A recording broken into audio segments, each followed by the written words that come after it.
ছাত্ৰ ছাত্ৰীসকল নমস্কাৰ অষ্টম শ্ৰেণীৰ গণিতৰ চেপ্টাৰ वाइज ডিসকাশন কৰি থকা হৈছিল আজিৰ এই ভিডিওটোত মই আলোচনা কৰিবলৈ বিচাৰিছো অষ্টম শ্ৰেণীৰ গণিতৰ পৰিমেয় সংখ্যা যত আলোচনা কৰা হ'ব অনুশীলনী 1.2 ৰেশনাল নাম্বাৰছ চেপ্টাৰ 1.2 1.1 অৰ অলৰেডি ডিসকাশন কৰা হৈ গৈছে মোৰ আগৰ ভিডিওটোত যদিহে কোনবাই চোৱা নাই তেন্তে প্লিজ এবাৰ চাই লবা বহুতখিনি ডিটেইলছত বস্তুবিলাক আলোচনা কৰা হৈ গৈছে কিন্তু বেছি নকৰি আজি ভিডিওটো ষ্টাৰ্ট কৰি দিও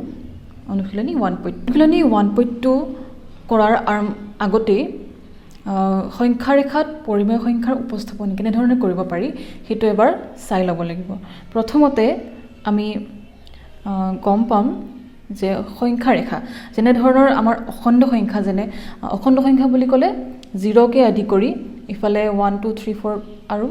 -1 2 3 4 এনেকৈ আমি লিখিব পাৰো মানে ইফালে বাঢ়ি গৈ থাকে আৰু ইফালে বাঢ়ি গৈ থাকে যে 0 হুফালে আৰু বাওফালে যিমানবিলাক নাম্বাৰ থাকে সববিলাকক কোৱা হয় অখণ্ড সংখ্যা অখণ্ড সংখ্যাকো আমি এটা সংখ্যা ৰেখাত লিখিব পাৰো উপস্থাপন কৰিব পাৰো কেনে ধৰণে এনে ধৰণে প্ৰথমতে এডাল ৰেখা কি ল'ব লাগিব ৰেখা মানে হৈছে যিডাল মানে এডাল চিন হয় যাৰ দুয়োফালে কাৰ চিন থাকে এৰো মাৰ্ক থাকে আৰু ইয়াৰ অৰ্থ এইটোৱে যে ৰেখা কোনো কাৰণত মানে কেতিয়াও কতো ৰখি না যায় হি এফালে বাঢ়ি গৈ থাকে আৰু ইফালেও বাঢ়ি গৈ থাকে দুয়োফালে বাঢ়ি গৈ থাকে গতিকে আমি সেই কাৰণে সংখ্যা ৰেখাত এনেকে আমি নাম্বাৰবিলাক ৰিপ্লেস বা আমি উপস্থাপন কৰিবলৈ বহুত সুবিধা হয় সেই কাৰণে 0 প্ৰথমতে লিখি ল'ব লাগিব 0 ৰ পৰা ৰাইট সাইডৰ যিমানবিলাক আছে সববিলাক হ'ব পজিটিভ আৰু যিবিলাক বাওফালে আছে সববিলাক হ'ব -1 -2 -3 এনেকৈ কৰি আৰম্ভ কৰি একদম −ইনফিনিটি লৈকে যিমানবিলাক সংখ্যা লিখিব পাৰো সববিলাকক কোৱা হয় গুটে -0 আৰু পজিটিভ যিমানবিলাক নাম্বাৰ আছে সব কোৱা হয় অখণ্ড সংখ্যা এতিয়া অখণ্ড সংখ্যাক আমি যেনেকৈ লিখিব পাৰো এডাল সংখ্যা ৰেখাত উপস্থাপন কৰিব পাৰো ঠিক তেনেকৈ পৰিমেয় সংখ্যাকো আমি এটা সংখ্যা ৰেখাত লিখিব পাৰো কেনেকৈ লিখিব পাৰো এনেকুৱা যে সাপোজ আমি এটা সংখ্যাক আমি তিনি ভাগ কৰিব লাগে আমি 1 নাম্বাৰ যেটো আছে তাক আমি তিনি ভাগ কৰিব লাগে সেই তিনি ভাগ লিখিব লগা হলে প্ৰথমতে কি কৰিব লাগিব আমি এটা 0 দি লম 0 ৰ এফালে কি আছে সববিলাক প্লাস আৰু এফালে সব মাইনাস গতিকে কি হ'ব এই 0 প্ৰথমতে আমি যেহেতু তিনিটা ভাগ কৰিব লাগে গতিকে 1/3 2/3 3/3 3/3 মানে হৈছে 1 3/3 মানে কি 1 গতিকে আমি তিনটা ভাগ কৰিবলৈ হলে এফালে 1/3 2/3 3/3 যেতিয়ালৈকে আমি 1 নাপাম তেতিয়ালৈকে আমি কৰিব লাগিব ঠিক তেনেকৈ এফালে -1/3 -2/3 -3/3 এনেকৈ বাঢ়ি গৈ থাকিব এনেকৈ আমি সংখ্যা ৰেখাত যিকোনো পৰিমেয় সংখ্যাৰ কথা লিখিব পাৰো যদি আমি বিচাৰো যে পাঁচটা ভাগত ভগাবলৈ হলে ঠিক একে ধৰণে যেনেকৈ আমি এটো কৰিছিলো ঠিক আমি এনেকৈ কৰিব লাগিব গতিকে 0 টো প্ৰথমতে লিখি ললো তাৰ পিছত ইফালে 1/5 2/5 এনেকৈ আমি কৰি বাঢ়ি গৈ থাকিব আৰু ইফালেও কমি গৈ থাকিব এটা মেইন কথা যে 0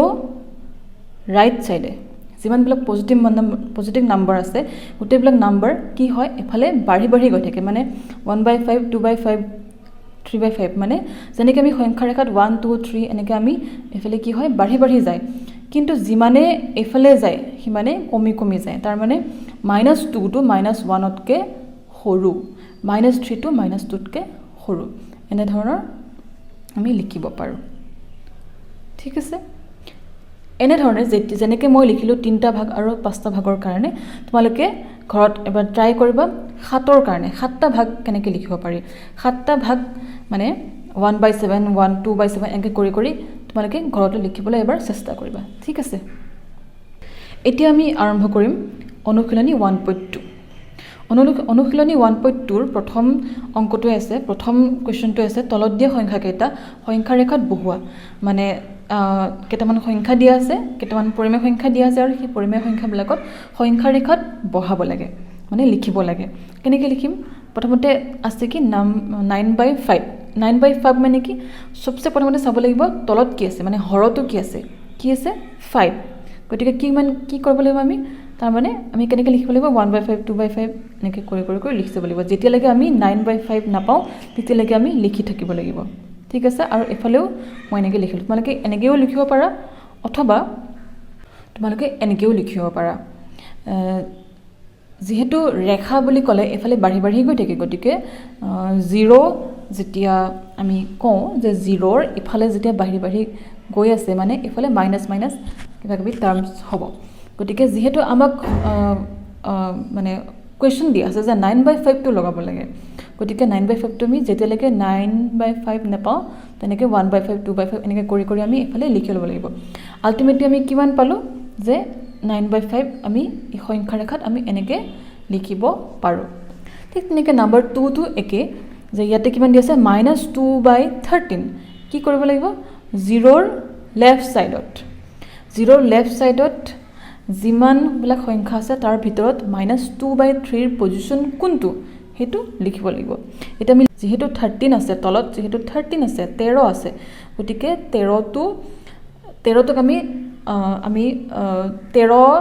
হৰ হিচাপে লিখিব লাগিব যাতে আমি -2/3 টো সংখ্যা ৰেখাত পাওঁ ঠিক আছে এতিয়া আমি এনেকৈ লিখি লিখি গৈ গৈ -1/13 -2/13 এইটো হ'ব -2/13 ৰ সংখ্যা ৰেখাত পজিশ্যন ঠিক আছে নাম্বাৰ 4টো হ'ল -1/3 -1/3 লিখিবলৈ একদম ইজি যেনেকৈ আমি অলৰেডি দুটা লিখিলোঁ তেনেকৈ মাইনাছ যেহেতু আছে গতিকে আমি প্ৰথমতে এটা কথা মনলৈ আহিব লাগিব যে 0ৰ সদায় বাওঁফালে হ'ব মাইনাছবিলাক সদায় 0ৰ বাওঁফালে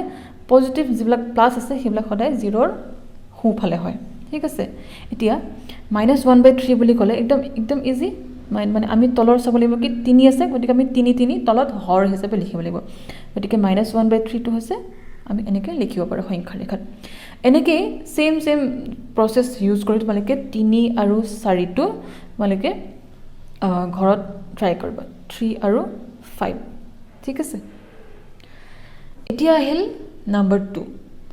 2ত কি আছে তলত দিয়া সংখ্যাবিলাকৰ মাজৰ যিকোনো 5টাকৈ পৰিমেয় সংখ্যা লিখা পৰিমেয় সংখ্যা কেনেদৰে লিখিব পাৰি দুটা সংখ্যাৰ মাজত এটা হ'লেও পৰিমেয় সংখ্যা থাকে এনেকৈ আমি কওঁ যে 1/5 আৰু 3/5ৰ মাজৰ পৰিমেয় সংখ্যাটো কি হ'ল 2/5 তেনেকৈ আমি ক'ব পাৰোঁ -6/13 আৰু -4/13 ৰ মাজৰ সংখ্যাটো কি হ'ব -5/13 ইয়াতে কি দিয়া আছে -3/5 আৰু 1/3 এই দুটা সংখ্যাৰ দুইটাই হৰৰ দুটা বেলেগ বেলেগ আমি অলৰেডি আমি কি কৰি আহিছিলোঁ যে যিমানবিলাক নাম্বাৰ কৰি আহিছিলোঁ সংখ্যা ৰেখাত যিমানবিলাক নাম্বাৰ বহাইছিলোঁ সেই নাম্বাৰবিলাকৰ কি আছিলে যে সকলোৰে হৰবিলাক একে থাকে গতিকে আমাৰ সুবিধা হয় কিন্তু 2 নম্বৰ যিটো কুৱেশ্যন আছে তাৰে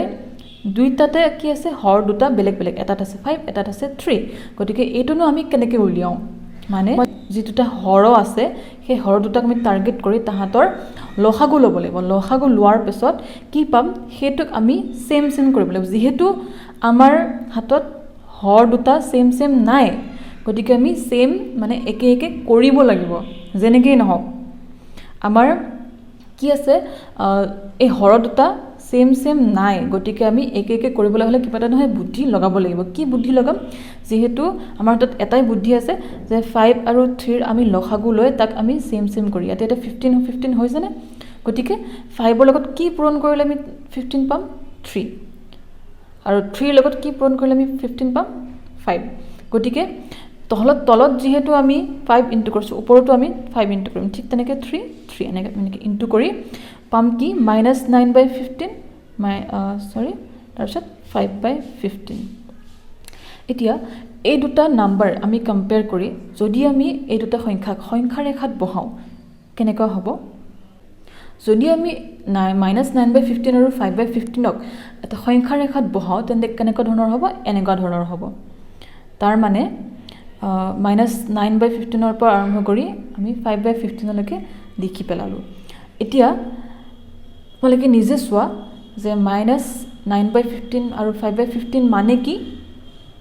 -3/5 আৰু 1/5 ইহঁতৰ মাজত যিমানকেইটা পৰিমেয় সংখ্যা থাকিব আল্টিমেটলি ইহঁতৰ মাজত পৰিমেয় সংখ্যা সিমানকেইটাই থাকিব মানে মেইন বস্তুটো একে যে ইহঁতৰ মাজত আমি ইহঁতক কেনেকৈ পাইছোঁ এই দুটা অপাৰেশ্যন কৰিহে আমি এই দুটা পাইছোঁ গতিকে -3/5 আৰু 1/3 মাজৰ যিকেইটা পৰিমেয় সংখ্যা হ'ব এইকেইটা পৰিমেয় সংখ্যাৰ সেম থাকিব গতিকে আমি কি লিখিব পাৰোঁ ইহঁতৰ মাজত যিমান কিটা আছে বহুত কিটা আমি পালো তাৰে ভিতৰত জাস্ট 5টা লিখি দিলে হ'ল এতিয়া -3/5 আৰু -1/3 মাজৰ 5টা পৰিমেয় সংখ্যা আছে ইমান কিটা জাস্ট লিখি দিলে হ'ল ঠিক আছে নেক্সট আহিব -5 আৰু -4ৰ মাজৰ 5টা পৰিমেয় সংখ্যা লিখিব লাগে ঠিক আছে এতিয়া আমি কি কৰিম যেহেতু আমি জানো যে -5 আৰু যেতিয়া আমি এনেকুৱা নাম্বাৰবিলাক দেখো তেতিয়া আমি অটোমেটিক্যালি আহিব লাগিব তলত এটা 1 এটা লুকাই থাকে যেটো আমি দেখা নাপাও কিন্তু একচুয়ালি হি লুকাই থাকে আমি অলৰেডি আগৰ ক্লাছত আমি ডিসকাস কৰিছো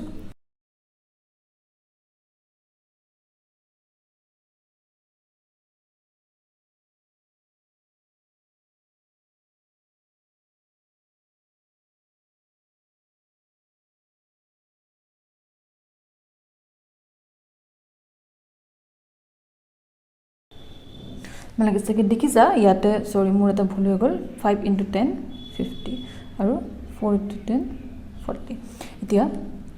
এতিয়া আমি তোমালোকে নিজে চোৱা যে -50/10 আৰু -40/10 ৰ মাজত কিমানটা পৰিমেয় সংখ্যা থাকিব পাৰে